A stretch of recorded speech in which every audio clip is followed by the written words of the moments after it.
This is my first really decent conversation from YouTube comments, so I'm appreciative of it. Would you say that the power on high isn't necessarily the purpose of receiving the Spirit, but is part of it?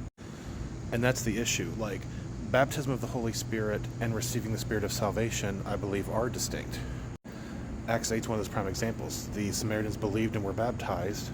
If they're saved, regardless of what your view of baptism is, they have what we would call the Holy Spirit or salvation or the indwelling. But without the apostles laying hands on them, they didn't have miraculous gifts. That's what I believe power on high is.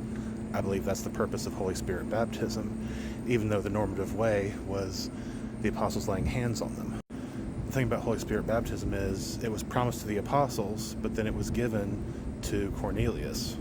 The purpose in Acts 2 was to let people know that God had approved of these apostles, of their message, and of Christ who had been resurrected.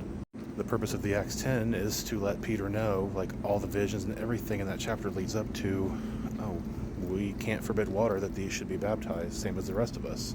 They can be welcomed into the church. I'm not sure if this individual is approaching spiritual gifts from a continuationist or a cessationist perspective, so that's going to complicate things. But the objection typically is, there's nothing that's clear, cut, and dry about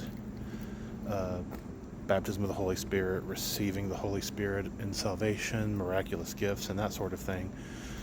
But there is a way to properly understand those, make these distinctions, and have a clear understanding of what's going on in Acts. To be able to muddy the waters and say, well, things are going on in Acts that are just crazy. Sometimes people receive the Spirit before baptism, sometimes it's after baptism.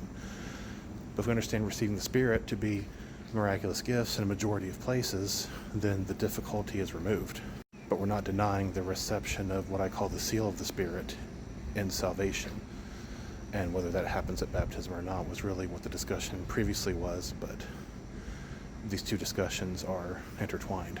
And I'm really considering jumping ahead in my Acts study and doing a explanation through each of these chapters, each of the events in Acts, comparing it to Luke 24, and making a more longer video, like 20 minutes or so, if not longer, to address this paradigm, which I've only hinted at going through the chapters of Acts one by one in Bible study videos.